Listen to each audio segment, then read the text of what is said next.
Today in the studio, folks, I got my friend Scott Joseph. What's going on, Scott? Not much, buddy. Appreciate you having me out. You guys may or may not have heard of him. He's the CEO and founder of a company called J&L Marketing, huge in the car business, drives a lot of traffic to car dealerships, but he's also a dealer. You own some dealerships. 3 Honda stores. Yeah, and you're also, developing into quite the sales expert. What kind of a team guy? I like to say I've always been a sales expert. Yeah. Well, what do you think is more important, sales or marketing? It's a good question. I used to think sales. Now definitely marketing. Yeah, I used to think sales as well, but if you have the best salespeople with no one to talk to, Correct.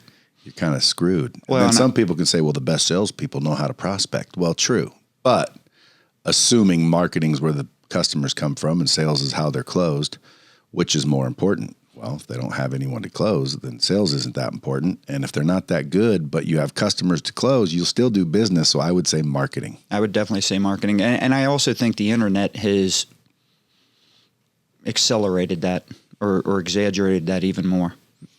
So you make money driving traffic to car dealers. Yeah. Why do you think car dealers can't figure Not just that dealers out anymore. themselves? Not just dealers anymore. Ooh, everybody? So we really do a good job on the digital marketing in competitive industries. So we're doing home services now, politicians. The digital has made it very easy for us to go into other verticals. What do you think the most valuable lesson in marketing would be if somebody's going to try to drive traffic? I'm a plumber. I'm a freaking landscaping business. I'm a small 7-figure business. I need to figure out and start doing digital marketing. Know your numbers. Digital is so easy as long as you have someone that understands the data. But the data, I think, overwhelms or confuses a lot of people. Yeah. They don't want to necessarily get into all that and maybe learn what they need to learn. And it's not that a business owner necessarily has to know all the ins and outs of what's going to make some type of paid media campaign work well or not work well, but they've got to get involved with whoever they're working with and understand that, hey, this is they have to be smart enough to recognize this is working, this is not working, and adjust on the fly. So what I love about digital, because, we started 30 years ago, it was all direct mail and eventually email and landing pages. What got you into it? So it started off in auto only. And so I'm going to go way back. I'm going to take it back to college. My dad actually worked as a general manager for Jeff Weiler up in Cincinnati. He's got a lot of stores, a lot of rooftops. And prior to that, he was selling vacuums at Sears. And the lifestyle change, once he became a successful salesperson, sales manager, and then general manager of a good store, was night and day as a kid. So I witnessed that firsthand. So, Mr. Weiler's given us free tickets to whether it's wrestling and baseball games, football games. So I just fell in love with the industry. I had a lot of respect for my dad. I had a lot of respect for Mr. Weiler.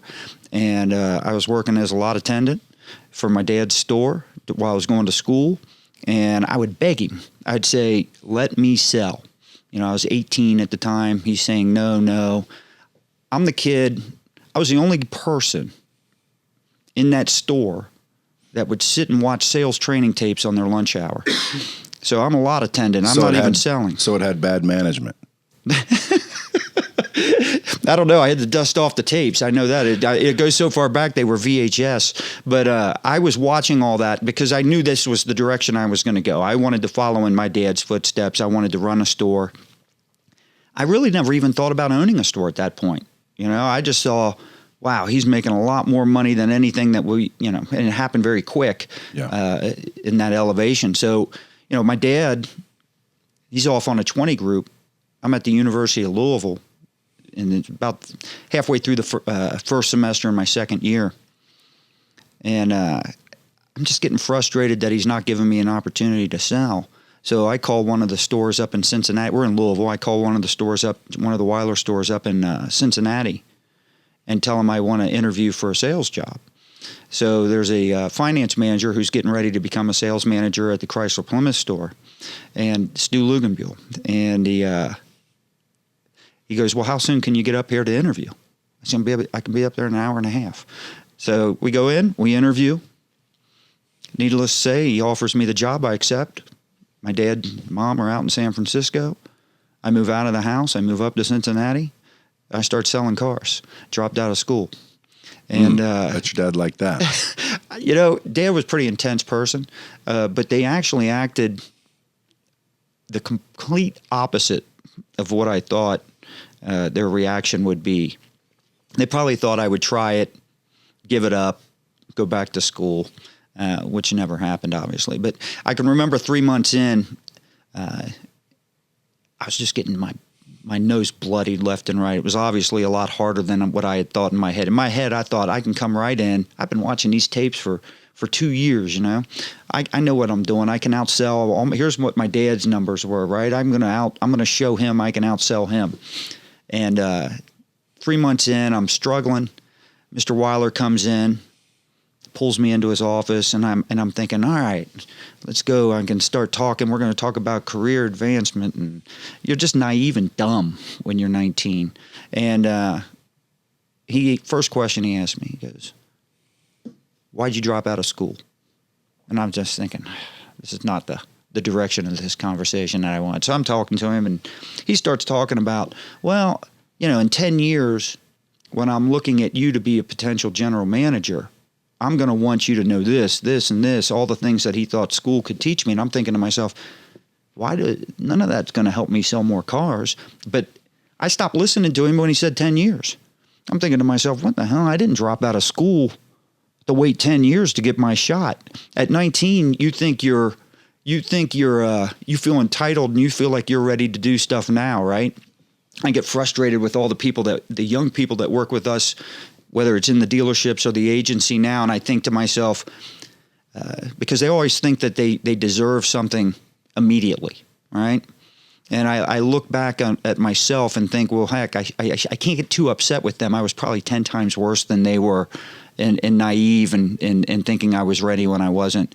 But eventually, I had a friend who was selling direct mail sale events to car dealerships. He was making a killing. He talked me into joining and starting the agency. We started the agency, and the agency's actually what got me the financial ability and the connections to buy the 3 stores. So that's how I did it. So are you the J and he's the L? Well, he left after about 2 months. We started during the was first. Was he the L? He was the L. Yeah. So you just kept it J and L? Yeah. Well, I put all my money into it. I already printed letterhead. Did you get a tattoo? No tattoo. So you only sold cars for a brief spell? I'd say about a year and a half, 2 years. And then said, screw it, I'm going to start doing the marketing for car dealerships. Correct. Now, the marketing back then was direct mail, newspaper ads, stuff like that. It was easy back then because, if you're a dealer, you had, 4 or 5 people that you talked to with your marketing.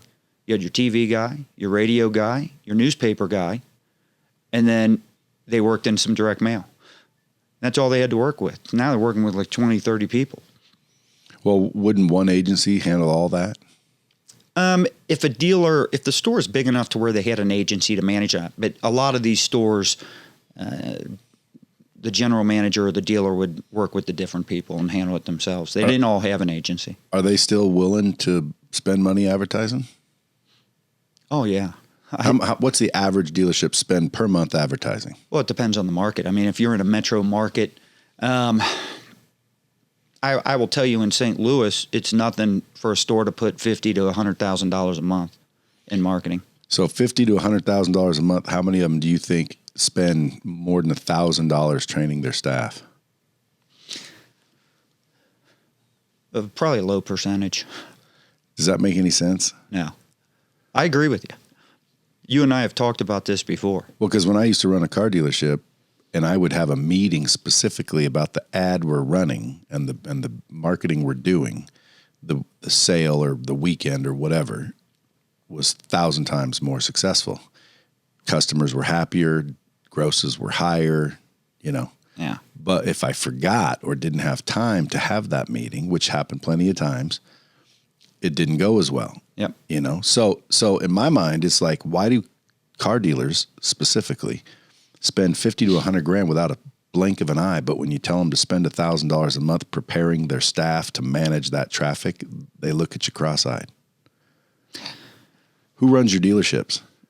We've got one guy that oversees all three, but each store has its own GM, and I've got a partner. The guy that runs all three is also a partner in the deal. Do they train? He trains. He trains? He trains. Dang. These stores kick ass.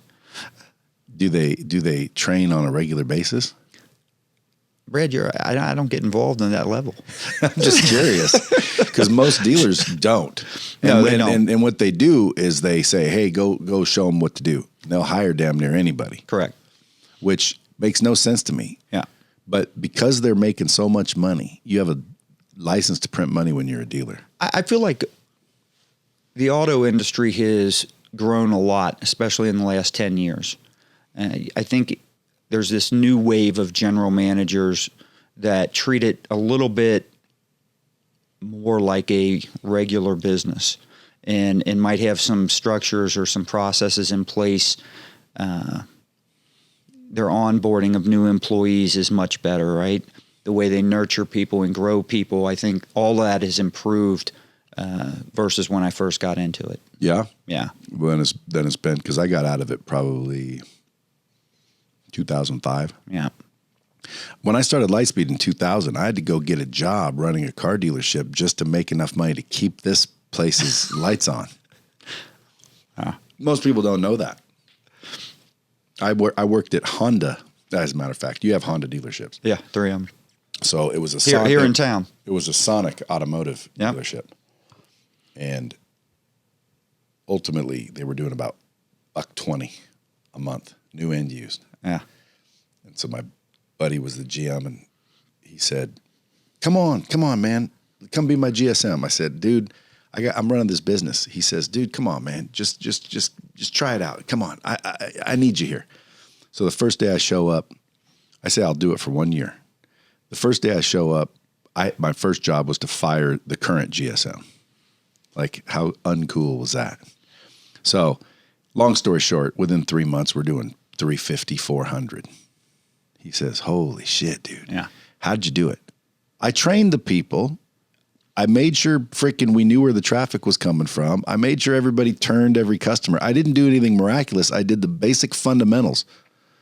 It's unbelievable. And then car dealerships are always trying to figure out how to get more customers in their door and make more money, but they're just not willing to focus on the fundamentals. It's like blocking and tackling, bro. Yeah, when you can get a good combination of a great GM and a great GSM, I mean, the results are almost immediate. Oh, yeah. And a good sales team, fired up, motivated. Well, I think that combination of those two individuals, first off, it attracts the right people. The accountability is better. The motivation, and they inspire a little bit better. I just think you've walked into stores. You can walk into 2 or 3 different stores, and you can tell the ones that are dead versus the ones that are just flying around selling a lot of cars. You don't even need to talk to anybody. Now, again, people don't like it when I say this, but I say I can tell the difference between good management and bad management because the dead ones are bad management. That's correct. The good ones are good management. That's right. That's it. That's the bottom line. That's right. I had lunch with a dealer that within 10 years had 19 rooftops. When I had lunch with him, he had 0. Wow. And he was looking to get into the business. And he was just kind of picking my brain on what he should do. And I said, the number one thing you must have is a great general manager. I said, without a doubt, I said, if you have that, it's a license to print money. Yeah. Because you're typically competing against average or below for the most part. So it's not easy. If you ask dealers, what's one of your the general manager wants to find good salespeople, right? The dealer wants to find great general managers. So, it's not easy finding those. So when you can find the right GM, I mean, it's just a lot easier. You make them a partner. That's right. That's what we do. Keep them some That's exactly bitches. right. So what's this? I hear about you messing with AI? You got something to do with artificial intelligence? Well, I think if you're going to scale anything on digital marketing, you have to have that. So what did you do? So, well, we spent a lot of money. I mean, we dumped a lot of, I shouldn't say we.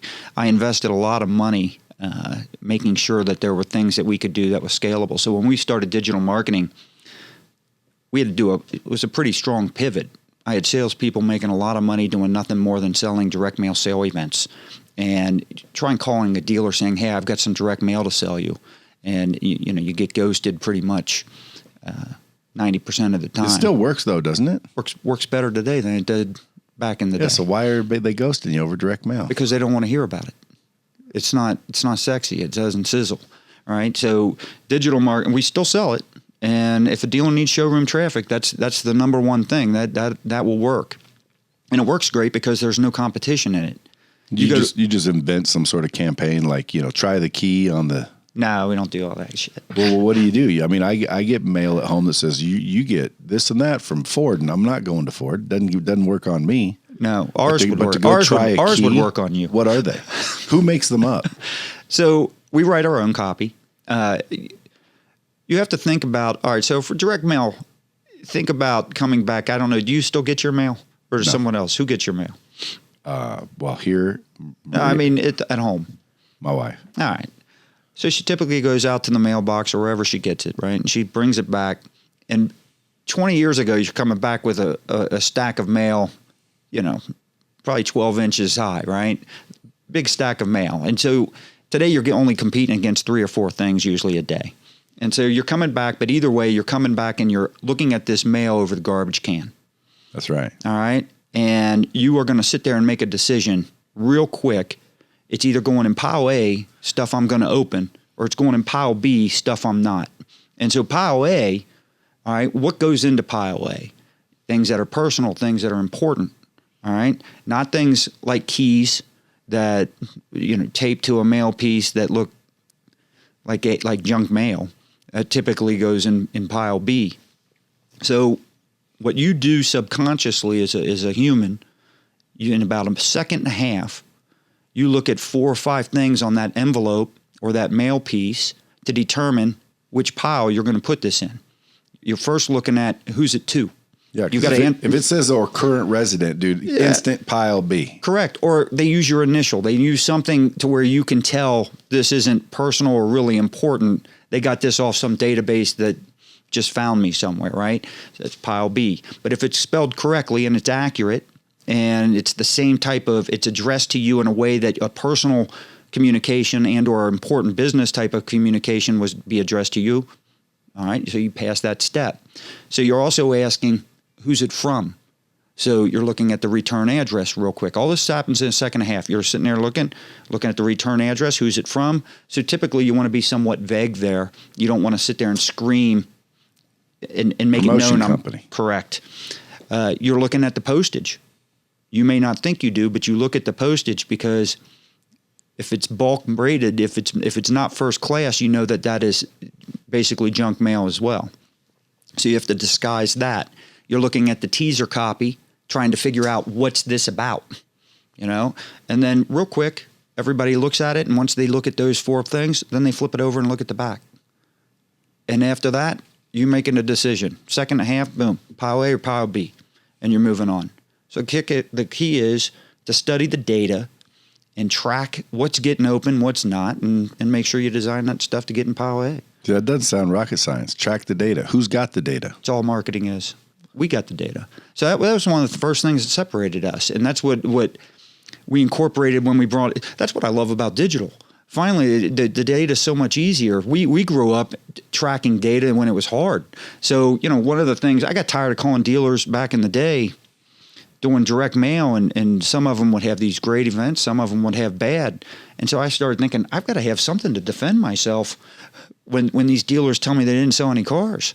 All right. So we would always have someone there representing, interviewing the customers as they come in, giving them whatever type of hook might be, whatever we might have used to bring them in and get basically to streamline and manage the event traffic for the dealer. And I sat there and thought, well, I'm asking them all these questions, same type of qualifying questions I would ask when I was selling cars. What can I do to help this dealer deal with all this extra traffic right now? Dealer might take 30 minutes to get this information, 15 minutes. I can get it in 1 or 2 minutes. So it can help them wait on more people. But I thought, I've got all this data. So I created a working database that literally I could isolate things down to a single variable. What headlines would work against what offers, what hooks, the mailing list, whether it was geographic, demographic, didn't matter what it would be. I could isolate everything down and say everything's the same, except I use this headline versus this one, or this hook versus this one, this offer versus this offer. And by doing that, you start to understand that, all right, when we use this envelope or when we use this mail piece or when we target this audience with this offer and this hook, you start to improve on what works and you're able to eliminate what doesn't. Duplicate and defecate. Yeah. That's what I call it. That's it. So that's much shorter than what I just said. I like it. So when you're dealing with a lot of these GMs, whether they're partners or not is irrelevant. A lot of these GMs in the car business used to throw parties like at the NADAs and, get them all drunk. How many of them are like, playboys, party animals? Guys, we get some great pictures that we could never surface. We used to throw these parties. So much fun. Toyota, it started with Toyota. So my dad ran Green Tree Toyota, and he would get us in to the Toyota new car show. And a lot of times, whether it's here in Vegas or I think the first one we did might have either been Atlanta or New Orleans. And he gets us in, and of course we're going to throw a party, right? So we rent out the House of Blues or something like that, and we throw this party. We send everything out, all the Toyota dealers, saying, "Hey, after hours, after your reception or whatever, it's time to let your hair down, and we're going to have a good time," right? We show up, and on the Toyota registration desk is a copy of our invite with our letterhead, with a big sign that says, "This is not an authorized party by Toyota." From that point on, our party was the party that everybody had to be at. They advertised accidentally. Yeah, I loved it. We were like, this is the best advertisement we've ever had. So how much money do you spend greasing the wheels? Because when I was at GSM, not even the GM, I would get, from our advertising agency, I would get tickets to fights, frickin' all kinds of shit. They would be hooking us up always. We don't do any. Zero? None. Damn, dude. None. Maybe I should. Well, if it'll get you more business. Yeah. Or keep it. I mean, we'll do things like, for instance, I've got Business Bourbon and Cigars. I've got an event coming up here at the end of June. And if we've got really good customers, they won't have to pay that admin. They won't have to pay that ticket price. So they can come in and attend that mastermind for free. So it depends on the situation. We'll send out Christmas stuff, things like that. But in the car dealer world, I never wanted to be in that situation where a dealer had to worry about why their general manager was choosing us. And I mean, I don't want to sit there. I think this goes for any industry. I think if you're an owner of a business, you want to have a lot of faith and trust in not only the people that you are employing, but the people that you're working with, to make sure that there's no funny stuff going on behind the scenes. Yeah. Well, kickbacks and grease are two different things in my book. Yeah. Like for example, let's say I met you. You have 50 dealerships. I wanted to sell you LightSpeed. Yeah. Now, if I said, "Hey, I'll charge them $1,000 and I'll give you $500," yeah, that's kickback, dirty shit. Correct. But if I said, "Frickin' Scott, you're my buddy, dude. I know you like Padrones, man. Here, I got you a box." Yeah. That's all right. That's grease. Yeah, I agree. That's all right. So how much grease? You don't throw any grease? Not a lot. Damn, dude. Not a lot. See, I could double your company just by greasing people up. You're probably right.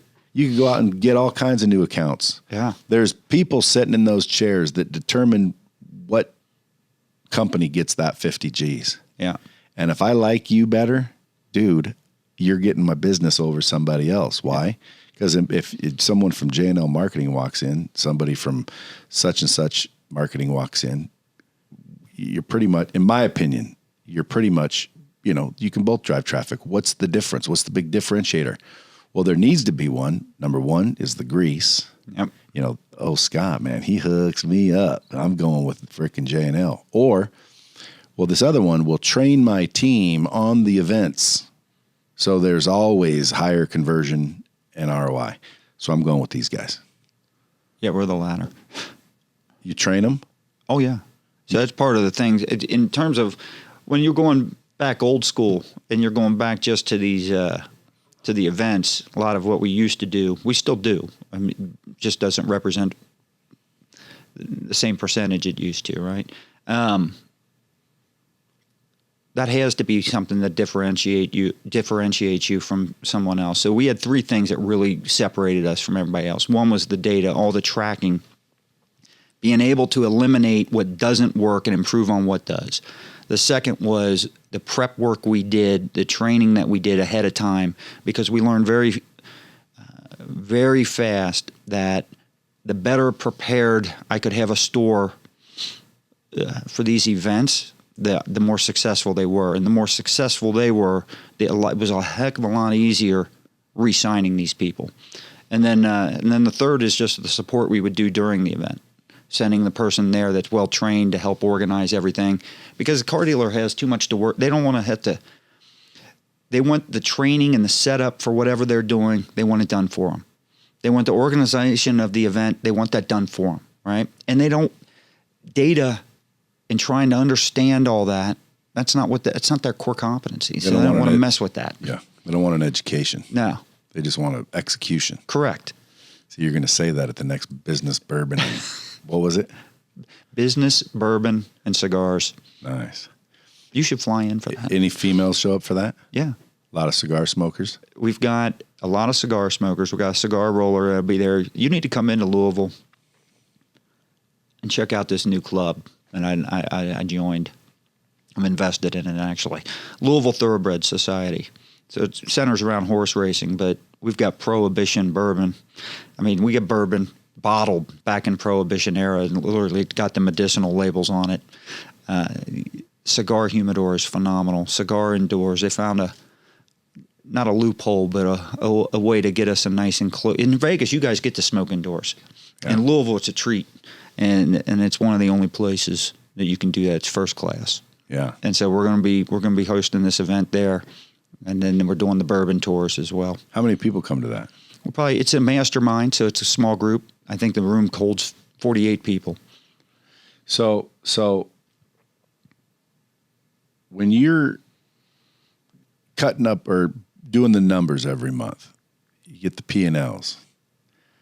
Let's say the dealership makes $500,000.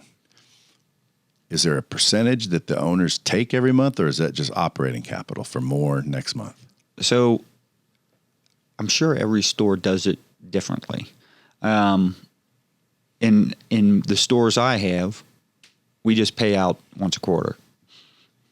What percentage? Well, first thing we don't take it all. No, first thing we do is we look at our capital account and make sure that we're in line with whatever the bank needs us to do. But we cover our tax burden for one, and then we throw out a little extra. It just depends. I don't think we have a set percentage. So it just kind of depends on what we want to do at the time. But every quarter you're paying out something. Yeah. Now we in the beginning we didn't do that. In the beginning when there was debt on the stores, we don't have any debt on these stores now. So, those checks are a lot nicer. But in the beginning, just enough to cover the tax burden, and then we would paying the debt off of them. What about hiring people? Do you have a certain percentage or system to where, like, when I was running a car dealership, if I had 10 guys, you'd sell 100 cars. You have 20 guys, you're going to sell 200 cars. Now, I was a little above average, but what about hiring techniques or processes that increase sales? I'm not involved in the stores to that level. You're just investor. I hate to say this. The stores are passive income for me. Yeah, dude, I got two RV dealerships, same way. Yeah. So I put up the money and that's why I'm asking these questions. Yeah, It's you sit there. I say passive. You know what dealers make, so I mean it's good income, right? But I hate to say it like that. It makes me sound like I'm not interested. It's clearly a love I have. I'm just not in the day-to-day operations of it. I tell my partner, this is the greatest. This is the easiest business I've ever been involved in.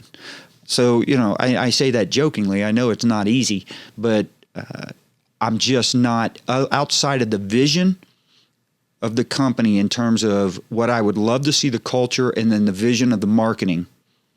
I leave him alone. I let him do his thing. They have to use J&L? Yeah. They do have to use J&L. So you asked about checks coming back. So there's different ways to get that. That would be one of them. Sure. So nowadays, outside the auto space, I'm listening to this podcast. You're a freaking marketing expert. What are some things any small business can do right now to increase traffic next month? Depends on what their business is. If I am, for instance, if I'm in home services, so let's say you're a plumber, HVAC, I want to be in paid search. So think about it. You've got unless you've got some type of contract plumbing agreement, some plumber's got you on some reoccurring contract for your house. You have a leak. You're Googling, you're picking up your phone, and you need a plumber, and you need it right now, right? So you're doing that search. So you want to make sure your ads are front and center in that space. So that would be the first thing I'd do. I'd say that for a car dealer too. If I'm in service and I'm doing any type of fixed ops or service marketing, it's reactionary. It's not something that it's no longer I own a car and every 3,500 miles I'm going to schedule my preventative maintenance. No, my light came on. It says I need an oil change. I need new tires. I need whatever. And if I'm outside my warranty, right, I'm Googling, oil change near me. I'm doing generic searches. And so you want to be front and center with those markets. So to me, I love paid search. I would definitely do that. Now, if I need traffic in the door and I'm doing an event, I like multi-channel approaches, but direct mail is still very powerful in that area. What if somebody, has never done this in the past, but they're interested in just kind of doing it themselves? They can't afford a big agency. They can do it. They probably won't see the results they want, and that goes for Facebook, all the paid social stuff as well. So they'd be better off saving up to afford an agency that knows what they're doing. The agencies just don't. If you find the right agency, you're just not going to pay that much to the agency. J&L, we charge. I mean, that can go anywhere from $600 to $1,400, $1,500 a month to manage that. It's not a lot when you're looking at the budgets that they're using on digital marketing. So you just go by volume? Yeah, it's reoccurring for us, right? And then, so it's... You have a ton of dealers doing it? Correct. So who got those accounts? Your sales team? That is correct. The revenue generated by the dealerships has to be decent, right? Then J&L makes a good bit of coin, yeah? Right. Are you flying private yet? Or you've been flying private for 30 years? I haven't been for 30 years, so... We have a jet. We split that across the stores. How's that feel? Feels great. What's the average price per hour? I look for opportunities to justify it. What's the average price? What's the average price per hour? Right around 1,100. That's it? Yeah. Damn. How big? How small is it? It's eight passenger. Damn. Yeah. That's cheap. Yeah. Dude, I thought it'd be about 3,000. No. Well, if you're chartering, you're probably looking closer to that when you own it. But now, when you own it, you have your other expense of paying for it. A lot. That's being split over the stores as hangers, well. But we just started actually chartering it, so a lot of that's going to be offset. Well, you're going to make money now. Yeah. I have a buddy that's that allows us to get bigger ones. Well, I have a buddy trying to get me to buy a G450 for about $6 million. Yep. And he said he guarantees 10% return on that $6 million. Yeah. Just by chartering it. And then he says, whenever you want one, now you've got one. Because I Correct. told him I don't fly enough to justify. But he said, dude, buy it. We'll take it. We'll rent it out. When you want it, you snap your fingers. It's sitting where you want it. Yeah. And you'll make minimum 10% a year. I'm like, shit, how come everyone doesn't have a jet? Well, not all of them can pay up to $6 million but or get the leverage to do it. But the ones that can, though. There's a lot of people that could afford a jet. They just don't have one. Yeah, and we did not charter for the first couple of years. And so we just started doing that. But here's the other thing. We needed to do that because we had one guy that has a big impact no matter where he goes. In these stores, he's located and lives in Johnson City. And there's no direct flights. You can't get to St. Louis quick. So he was spending too much time commercial in airports, which does us nobody any good. So we justified it by that we could make money just on doing that, which did help us. But obviously chartering it eats up those expenses. So what's the number one perk that you think you've acquired in life? That. Time machine. Yeah. How beautiful is it avoiding all airports? There is nothing better than pulling up right next to it, giving someone your bag, parking the vehicle, and just getting on and going. And these flight companies, they have cars waiting for you when you get off. That's Rentals. correct. Are those rentals? Yep. Or rides? One of the two. Either way. You just tell them. Correct. So it's always there. It's there. Transportation. All that lugging the bags through everything, the security and all that stuff, it just goes away. But the biggest thing is, what's amazing is, like for instance, my son graduated from Alabama, and so Tuscaloosa is not an easy place to fly into. So you're typically flying into Birmingham with a connection. So I could drive there from Louisville in about 7 hours. Well, if I fly there, I get there in 6. Right, in terms of commercial. And then I still have to drive an hour once I land in Birmingham. So once we got the jet, I could go down, do my father-son weekend, catch the game on Saturday. Game ends at 3 or 4 o'clock. I'm home by 5:30, eating dinner with the rest of the family. It's awesome. Isn't that nice? Yeah. You just sit there. Man, I was just in Tuscaloosa just a couple of hours ago at the game. So you're living life, everything's good. Someone's listening to this going, dude, I'm just graduating. Should I drop out of school? Should I get into marketing? What should I do? No. Because people ask me, Scott, you know what I tell them? Marketing. Like someone comes to me and they always go, Brad, what would you do if you were my age right now? I said, learn that fucking marketing. Yeah, because it helps you with everything. Well, not only that, but like people will pay for customers. Correct. Or opportunities even. They don't even have to be customers. But even if you're not selling it, you still need to somewhat understand it to do it if you're going to have your own business. Yeah, I would say marketing is one of the top skills anyone can learn. Yeah. When people ask me, I say sales, marketing, and communication. That's correct. If you can communicate well, you can close, and you can market. That's right. Dude, you're one-man band. You can go anywhere, work for anybody. You can work for yourself. You can make money no matter where you go, what's going on, what's happening, unless there's just total anarchy. Yeah. What do you think about what's going on with this whole, Biden's not the real president, these QAnon folks, these, conspiracy theorists, and then now, they are going to be wanting passports, and people used to say that's a conspiracy. Well, now look. So it's like, what do you think about all that? So let me just tell you this, and I'm not embarrassed to say this. Since that election, if you look at my phone right now, I have blocked every news channel that comes to my phone. I get nothing. I watch zero news. I pollute my brain with none of that bullshit. I don't pay attention to it. I don't give a shit. It's not changing the way I vote. When I go in, more than likely, I'm clicking R at the top of the ballot and I'm moving on. And I'm not ashamed to say it, right? I don't know all the ins and outs of every single politician on the ballot. So do I agree with all that? I can't stand all that. And that's part of the reason I'm not listening to it, because it pisses me off. And I don't like to too negative for me. I can't stand it. And I think that goes both ways, by the way. I sit here and I watch, if you vote Republican, you're probably watching Fox News.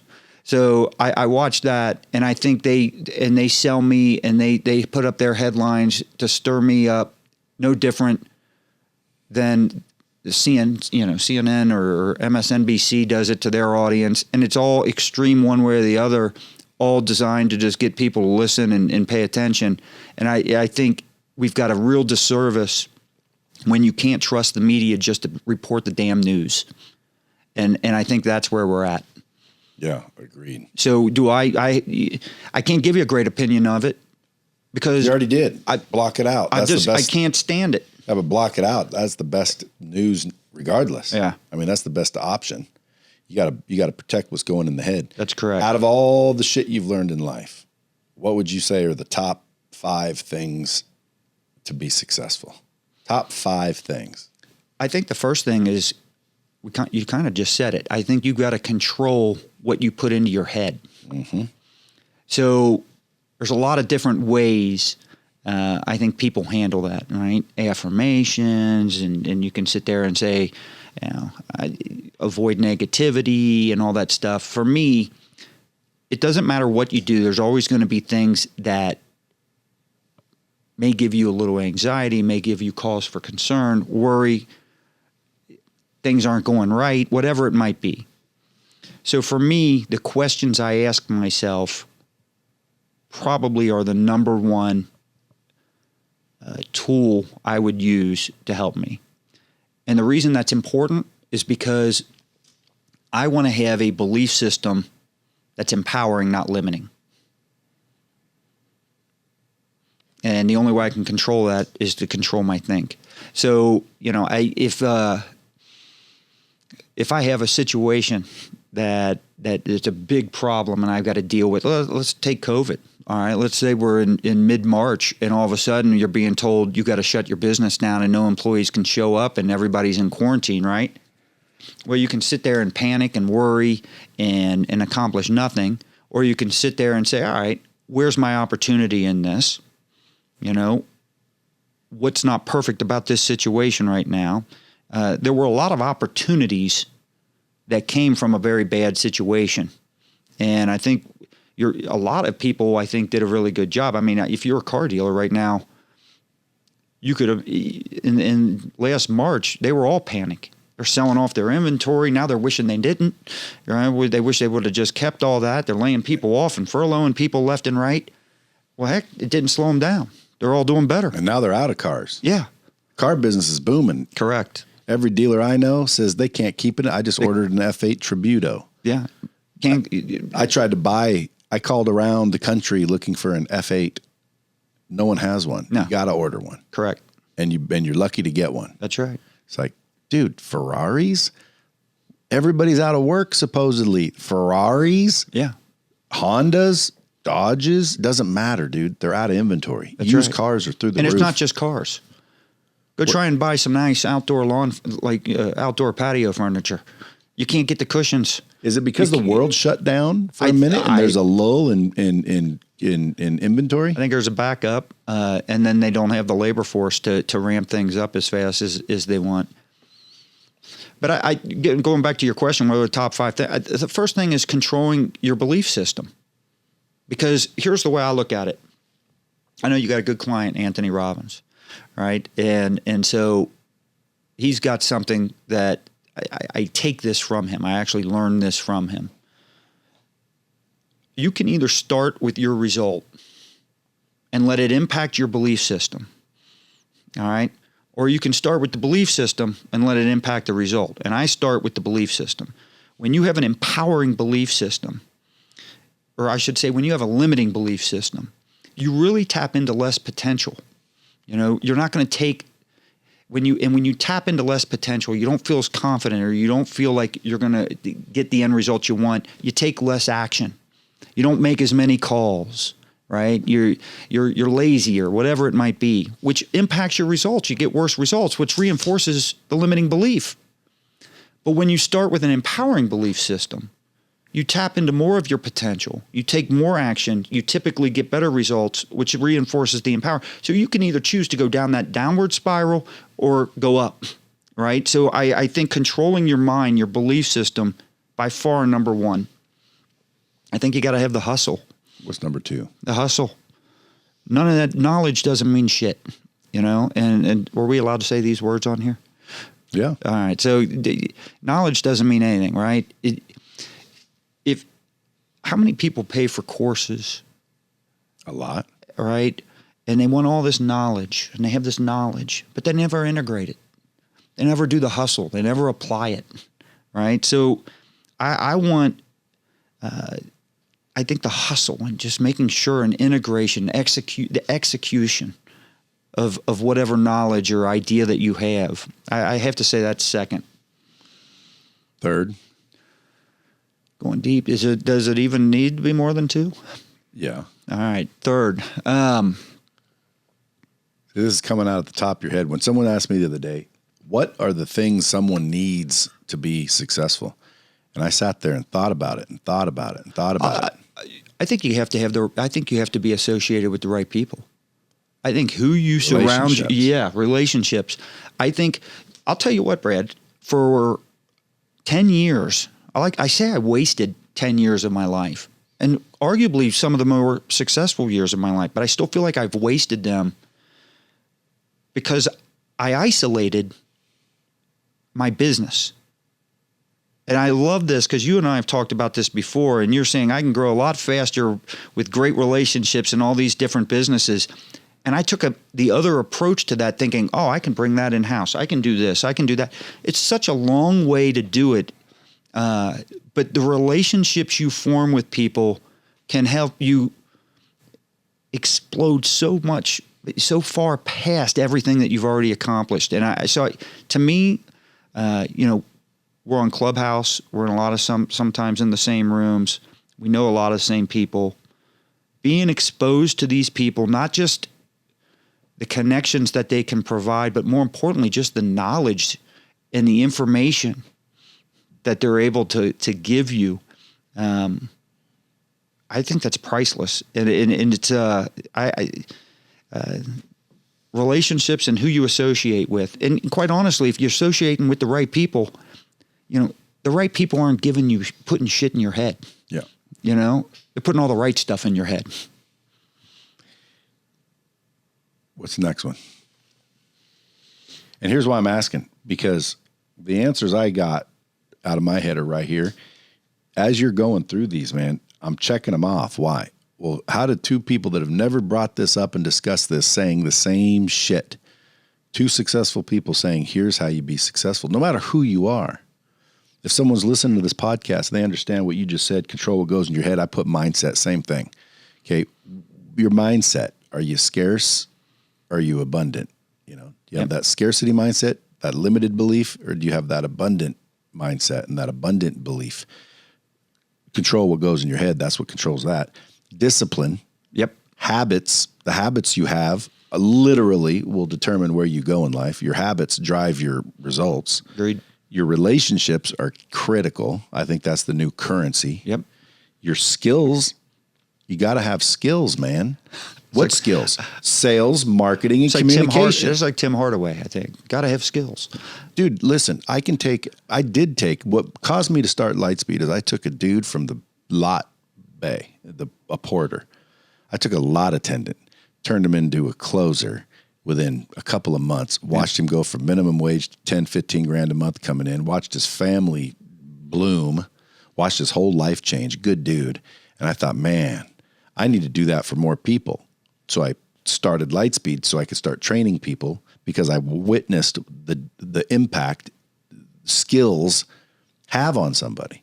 This guy went from washing cars, minimum wage, barely affording the kids, depressed wife, living in a shithole, driving a shit box, taking shit from a bunch of idiots in ties, acting like they're somebody.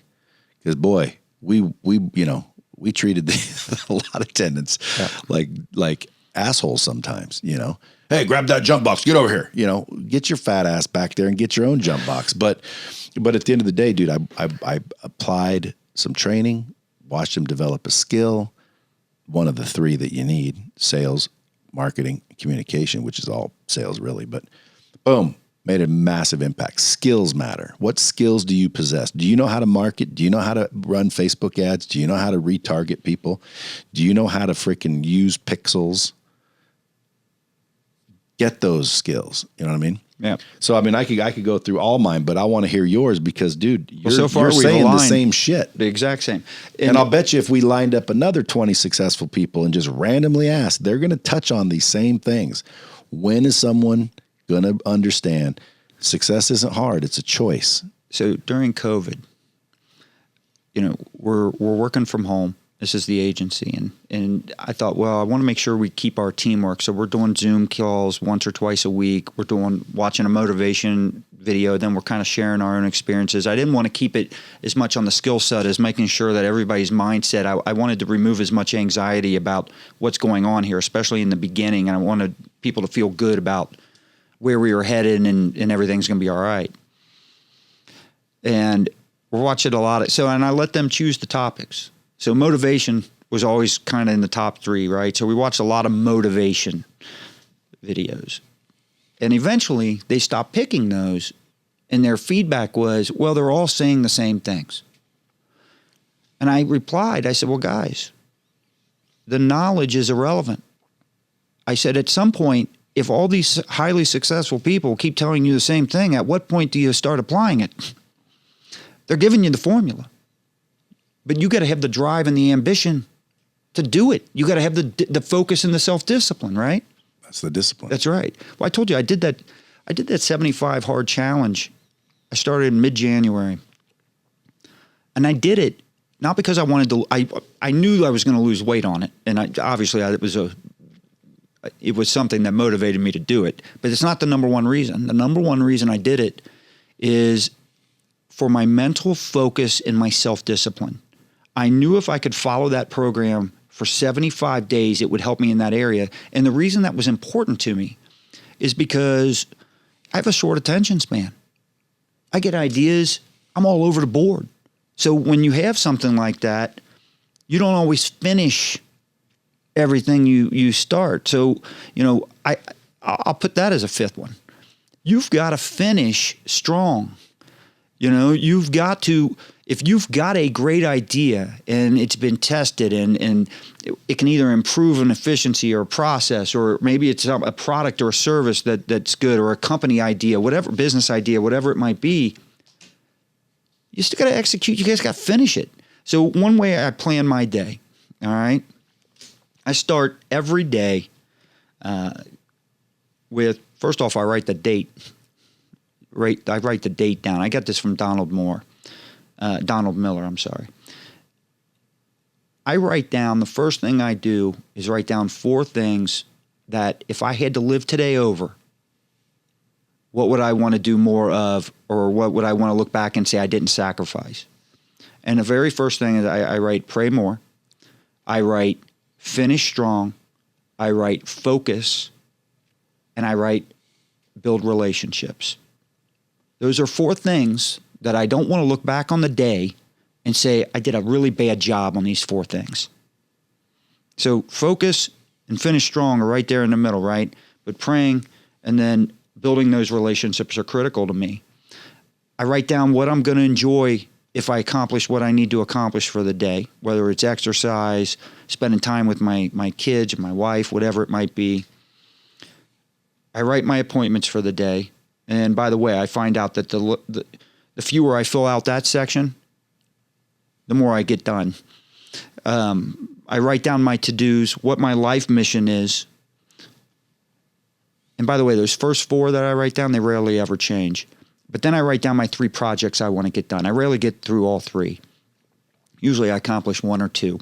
But if I do that every day, I'm pretty happy because I'm staying focused, and those projects are big deals. Yeah. And so I'll do that. But it's helped me streamline, it's helped me stay focused. But the whole reason I did this 75-hour challenge is because I felt like I didn't have a discipline problem. I Well, in some ways I did, right? Because it is a discipline problem if you're not finishing things out that are could be a strong benefit, right? And so I've gotten better at that, and that's one of the things I wanted to focus on. So I think focus and self-discipline has got to be in there. Did you do the gallon of water? Oh yeah, that was the hardest part, isn't it? Well, the first part is I couldn't get any of my projects done because I kept having to use the restroom every 5 minutes. But at my age, it's even worse. How do you think your health benefited from a gallon of water a day?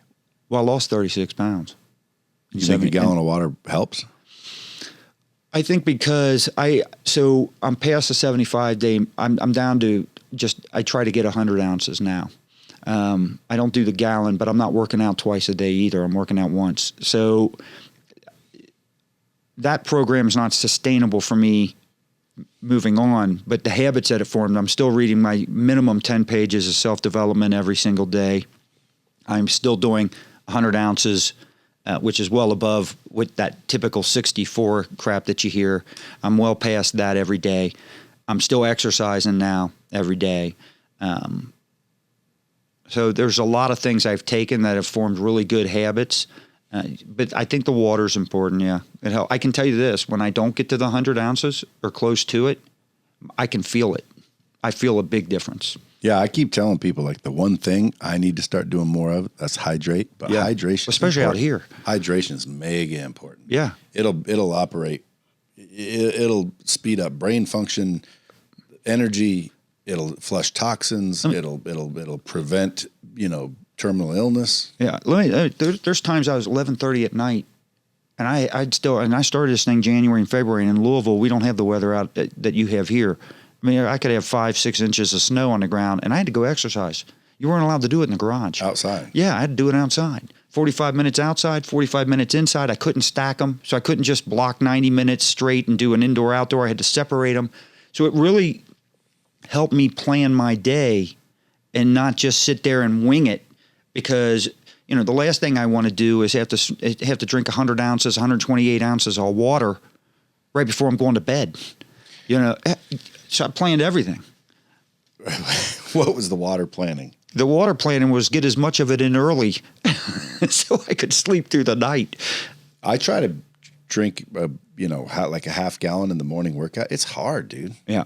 And then half gallon throughout the rest of the day, but it's difficult. I'll have 64 ounces in me before 10 o'clock. And that's a half gallon? Yeah.